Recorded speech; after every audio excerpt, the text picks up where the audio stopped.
Começa agora tudo que rola no mundo pop, nerd e geek. Nerd Raiz. Nerd Nutella. Bem-vindo, Nerd de Chelsea e Nerd o Céu da Meia-Noite, começando mais um Nerd Raiz, Nerd Nutella, Mike Prado. Olá, Fábio Nariz, e explicando Raiz e Nutella de hoje, The Chelsea foi a primeira obra audiovisual que a atriz Felicity Jones fez em sua carreira. E O Céu da Meia-Noite foi a mais recente, né, que é um filme nesse caso, que estreou no ano de 2020. E Nariz, a Felicity Jones, ela foi a protagonista, né, do filme Rogue One, uma história Star Wars, na qual ela interpretou a personagem Jyn Erso.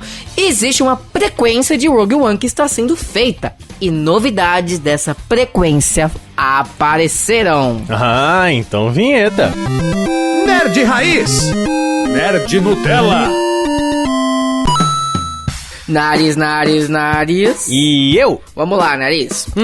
O nome dessa frequência, como nós já citamos aqui em outras ocasiões no Nerd Raiz, Nerd Nutella, é Endor. Sim. Na qual o protagonista é o personagem Cassian Andor. Uhum. Por isso, né, que se chama Endor.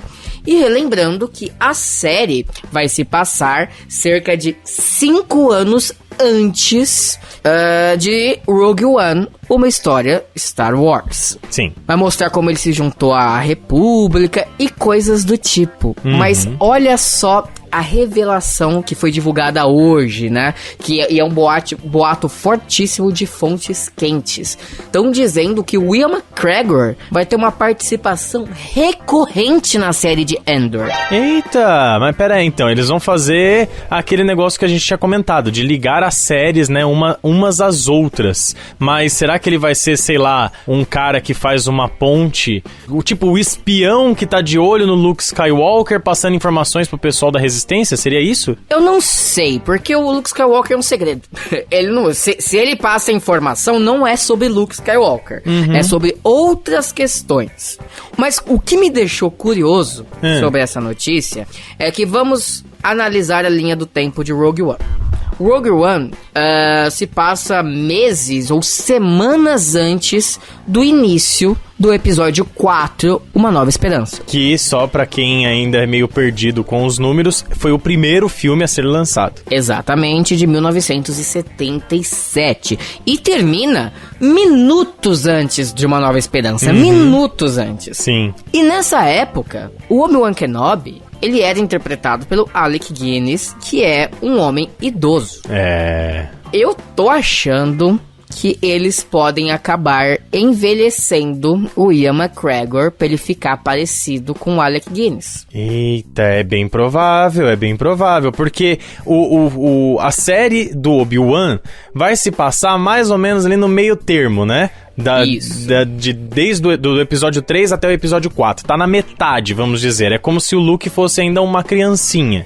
Então, ele já vai ter que estar mais velho já ali. Tudo bem que o Ian McGregor hoje, ele tem uma idade, ele tá com o quê? Uns 50 anos? Não faço ideia. Ele deve estar por aí, deve estar nessa faixa de idade. Então, se tem 49 anos, mas dia 31 de março ele fará 50. Então, acertei praticamente na mosca. Então, assim, se envelhecerem um pouquinho só ele já ficaria na idade, vamos dizer, plausível para o personagem nessa época. Como eles vão fazer uma frequência de 5 anos antes do Rogue One, então, assim, ele vai sim ter que estar um pouco mais velho, só que eu não sei o quanto mais velho eles vão ter que deixar ele. Eu acho que não precisa deixar tão velho quanto o primeiro Obi-Wan. Eu acho assim, dá pra eles fazerem um meio termo, né? Sim, mas eu admito que é assim, vamos lá. O Rogue One, além de ser um filme muito bom, ele foi muito fiel à identidade visual da franquia. Por exemplo, uma crítica ao filme do Han Solo, não falando de qualidade, é que o fato de mudarem o ator que interpreta o Han Solo, meio que fica visualmente esquisito se considerarmos que o Harrison Ford foi usado novamente na trilogia recente Idoso, né? Sim. E a ideia da série do Han Solo, do filme do Han Solo, melhor dizendo, foi se passar poucos anos antes de Uma Nova Esperança. Então isso gerou uma estranheza. Mas, por exemplo, o próprio Rogue One, eles trouxeram personagens diretamente da trilogia clássica, como o Tarkin. Sim. Tarkin, ele era o que comandava lá o exército do Império em Uma Nova Esperança. E eles fizeram questão de colocar um rosto digital em cima de um ator para ele ficar igual ao ator que interpretou o Tarkin. E eles escolheram o ator especificamente porque ele tinha a voz e sabia imitar o Tarkin. É isso que eu ia comentar, que era uma curiosidade, né, que o cara sabia imitar perfeito. Se você assiste a trilogia clássica, vê esse personagem e depois você assiste o Rogue One, você fica impressionado, o cara manda muito bem. Exatamente. E ainda no mesmo filme, o filme, dando um spoiler aqui, termina com a Princesa Leia. E eles fizeram questão de colocar o rosto da Carrie Fisher, não na própria Carrie Fisher, mas em uma outra atriz, para serem fiéis, repito, à identidade visual da franquia. Ou seja, Rogue One por si só já foi muito fiel visualmente ao que era a trilogia clássica. E como essa série é derivada de Rogue One, eu não duvido que eles realmente vão querer deixar o Ian McGregor o mais parecido possível com Alec Guinness. Sim, também concordo. A notícia em questão levanta a possibilidade de que talvez ele apareça em flashbacks. Tá. Mas, por mais que o Obi-Wan não apareça na animação Star Wars Rebels, que é, repito, uma animação canônica, ele é citado frequentemente como sendo um contato da República nessa animação. Ou seja, a animação já deixa claro que eles conversam com o Obi-Wan. Sim. E acreditam que na série Andor, o Obi-Wan pode aparecer com uma certa frequência, mas como um holograma. Faria mais sentido e também poderiam deixar um pouco o holograma um pouco mais ofuscado, dá pra enganar mais ainda. Exatamente. Ele conversaria principalmente com o Senador Organa, né? Que é o pai adotivo da Princesa Leia. É o que eles acreditam que pode acontecer. De qualquer forma, eu acho muito legal eles realmente usarem o Ian McGregor não apenas no seriado do Obi-Wan, que eles definiram que vai ter apenas uma única temporada, até onde nós sabemos, mas também de uma forma um pouco mais abrangente, né? Tipo, em todas as idades do personagem. Porque, repito, acho que o maior elogio à trilogia Frequência, que é uma trilogia bastante criticada pelas pessoas, é justamente o Ian McGregor como Obi-Wan Kenobi. Sim. Foi um acerto, assim, certeiro do George Lucas. Entre um mar de erros, um acerto. Sim. E até eu acho engraçado que a notícia faz uma piada dizendo assim: olha, parece que o Obi-Wan Kenobi, ele não ficou assim tão isolado, né, vigiando o Luke Skywalker o tempo inteiro. Tipo assim, olha, teve outras atividades aí que não foram mostradas, mas ele tava ali, mas ao mesmo tempo tava também mexendo os pauzinhos. Exatamente. E Nariz, hoje o assunto é série de TV, porque temos um próximo assunto. Vinheta. Tudo que rola no mundo pop, nerd e geek. Nerd raiz. Vai ter Nerd Nutella. Nariz.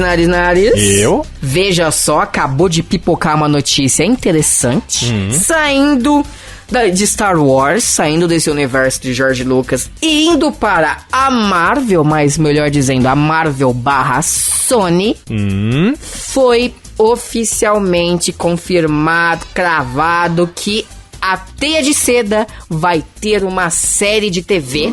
Olha. E que a série de televisão vai ser exibida pela Amazon Prime Video. Vixe Maria, que confusão. Exatamente. E estão dizendo, a notícia afirma que já está em um desenvolvimento agressivo. Ou seja, a Sony tá investindo pesado nessa série da Teia de Seda, que também é bastante, né, conhecida como Silk, né? Muita gente, aliás, arrisca dizer que muita gente conhece mais a personagem pelo nome em inglês do que pelo nome em português. Sim, mas agora fica a dúvida, teremos Homem-Aranha nessa série? Não sei, eu acredito que a série vai ser totalmente isolada. Eles vão talvez estabelecer a personagem como solo, de fato. Não posso garantir isso, né? Porque, como eu já disse em um outro podcast, a personagem tem uma ligação muito grande com o Peter Parker nos quadrinhos, pois a mesma aranha que picou o Peter Parker picou a teia de seda. Exatamente a mesma aranha. Só que eles arranjaram um jeito de desaparecer com a personagem por dentro do cânone dos quadrinhos por 10 anos, porque ela ficou escondida em um bunker, acreditando que a sua vida estava ameaçada, né? Como eu já falei isso em outro podcast sobre a teia de seda. E, Nariz, eles deram, inclusive, informações sobre o possível elenco, no caso, quem poderia interpretar a teia de seda. Em primeiro lugar, eles estão descrevendo que eles estão à procura de uma atriz americana-coreana, né? Uma americana com descendência coreana, entre 19 e 29 anos de idade. E eles falam que a personagem, tal qual nos quadrinhos, ela nasceu no Queens, é uma criança do Queens, né? Que consegue, após muito tempo, se virar sozinha. Eles não deixam claro a origem, mas talvez ela realmente tenha ficado presa em algum lugar, seja num bunker e etc. Porque, repito, a notícia afirma que ela vai conseguir se virar sozinha pela primeira vez em muito tempo. E a notícia deixa clara também que, apesar dela ser uma novata em impor a lei e combater o crime, ela ama a sensação de bater em criminosos porque ela considera que é uma forma de eliminar as suas frustrações. E que a personagem tem uma afinidade muito grande com a cultura pop dos anos 80 e 90. Tá, legal. E que, e continuando aqui, que a personagem, ela tem sérias dificuldades em se definir em como ela é, né? Em definir sua própria identidade, mas que ela tenta se focar na família, nos amigos e nas suas revelações. Essa é a descrição não da personagem dos quadrinhos, mas da série, e por si só já é muito parecido com a descrição da personagem dos quadrinhos. Sim. E, Nariz, o showrunner da série é um homem chamado Sang-Kyu Kim.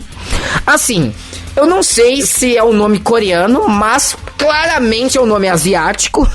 E ele é asiático, eu acabei de ver a foto aqui. E ele é muito conhecido por ter sido showrunner de The Walking Dead. Olha. E parece, agora eu vou falar da atriz, que eles se encontraram com uma atriz chamada Adeline Rudolph, que é conhecida por fazer a série The Chilling Adventures of Sabrina, né? Como é que é o mundo sombrio de Sabrina aqui no Brasil, né? E que eles querem ela como a protagonista da teia de seda.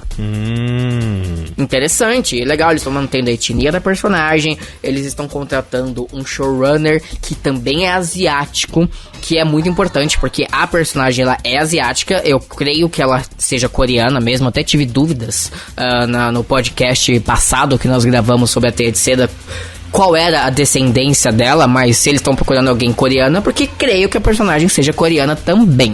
Claro. E vale relembrar que quem está produzindo a série da Teia de Seda é ninguém menos que o Phil Lord e o Chris Miller.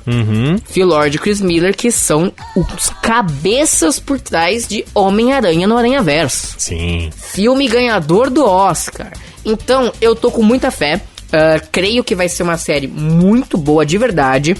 E eu só não entendo como que funcionam os direitos autorais do Homem-Aranha. Eu tava conversando com meu amigo aqui, e ele falou que os direitos autorais são exclusivos do cinema. E que provavelmente, pra Sony conseguir fazer essa série, eles devem ter negociado com a Marvel. E ele até levantou uma possibilidade de que talvez a Marvel tenha oferecido essa concessão dos direitos da televisão em troca de mais direitos no cinema. Pode ser. É possível. Enfim, de qualquer forma, o que não falta é série de super-herói no horizonte, e eu fico muito feliz com isso. Bom, depois dessas duas notícias aqui recheadas de informações, nós vamos trazer as manchetes do dia. O diretor de WandaVision, Matt Scammon, disse que alguns fãs de WandaVision podem acabar se decepcionando com o episódio final. Isso porque existem tantas teorias por aí que, sem dúvida, algumas pessoas vão acabar se decepcionando caso elas não se concretizem. A Sony registrou uma nova patente nos Estados Unidos para uma tecnologia capaz de transformar qualquer coisa em um console de PlayStation, até mesmo uma banana. O orçamento da série Falcão e o Soldado Invernal finalmente foi revelado. A Marvel Studios investiu 150 milhões de dólares na produção, ou seja, cada episódio, em um total de 6, custou aproximadamente 25 milhões de dólares, mantendo o alto padrão estabelecido em WandaVision. Os atores Joseph Gordon-Levitt e Cynthia Erivo entram para o elenco do filme Pinóquio da Disney. Joseph Gordon-Levitt foi escalado para dar voz ao grilo falante, enquanto que Cynthia Erivo será a Fada Azul. Versão para PlayStation 5 do game Death Stranding está pronta e o anúncio pode acontecer em breve, diz rumor.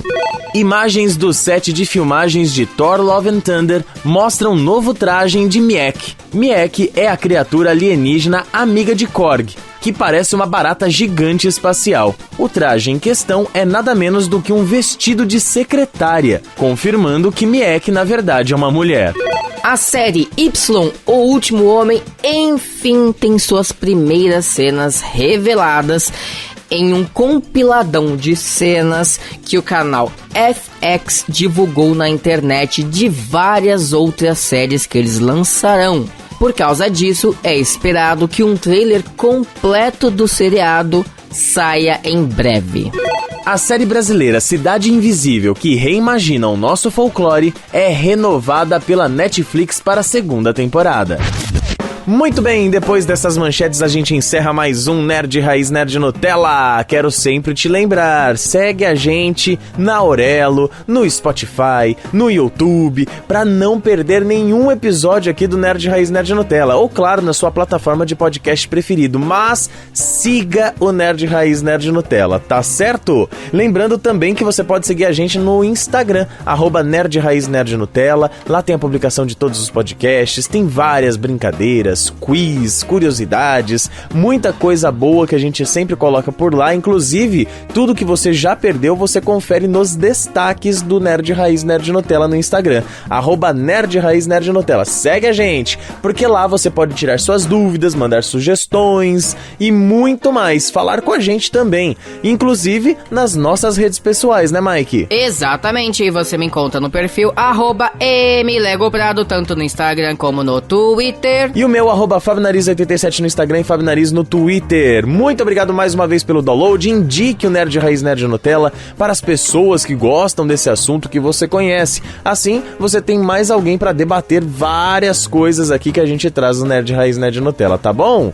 E lembre-se, não se esqueça, quando você menos esperar no seu feed, tem mais um Nerd Raiz Nerd Nutella. Você ouviu Nerd Raiz Nerd Nutella. Roteiro Mike Prado, esta fera. Edição Fábio Nariz, galera.